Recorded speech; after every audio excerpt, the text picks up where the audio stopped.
أحمد محمود سيلانيو qoraal buu sameeyay saddexda xisbi qaran buu u diray inay xal ka soo gaaraan bal sida loo qaybsanayo kuraasta baarlamaanka way ka soo gaari kari waayeen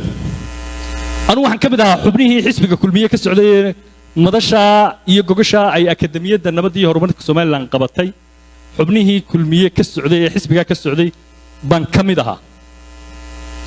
waan soo saari kari weynay xal ah in xisbiyadii wadani iyo ciidiyo kulmiye ku heshiiyaan formula wax lagu qaybsado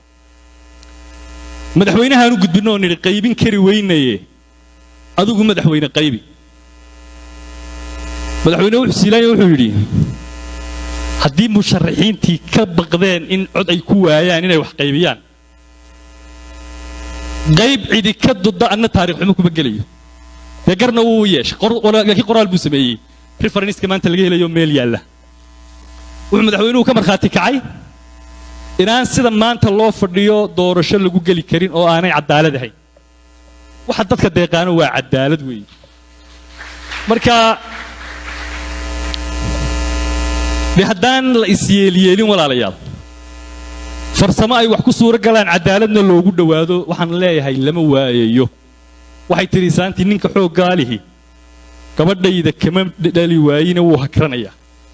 haddaan maskaxdeenu ina hakran ama mas'uuliyiintan ka mid ahay ina hakran ama aan wax kale ina dhaxgelin lama waayayaan qaba Soomaaliland 82 xildhibaan oo matalaya gobolada kala duwan ee dalka inay qaybsato lama waayayaan isleeyahay waana laga gaari doonaa xal ilaahay idin fariinta waxaan ku soo gabagabeynayaa gobolka Awdal wuxuu ka mid yahay meelaha aadka uga hadlaya arrinta saami qaybsiga kuraasta golaha wakiilada hal qodob baan doonayaa inaan idin kaga baxo oo idin dul joogsado gobolka Awdal wuxuu ka mid yahay gobolada ugu xoogga badan ugu dhaqaalaha badan uguna population-ka badan jamhuuriyadda Soomaaliland suurtagal ma aha waxaanay raalli ku ahayn inuu Soomaaliland ka hirgalo ma ihidin dad loo joojin maayo la yiraahdo la iska qabsado wixii la qabsanayo maalintii u dambeysay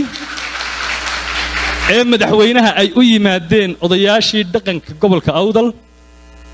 ereyadii uu isticmaalay madaxweynuhu waxa ka mid ahayd iyagoo qadiyada doorashada ka hadlaya veto power baad leedihiin doorasho aydaan raalli ku ahayn laga qaban maayo dalkan waa ereyadii madaxweynaha marka arrintu Axmed Yaasiin oo kaliya uma taalo ama madaxweynaha oo kaliya uma taalo awoodda ilaahay idin siiyay ee idin ku jirtaa determine garaynaysa doorashada la galaya nooc ay noqonayso taa ku biyacaba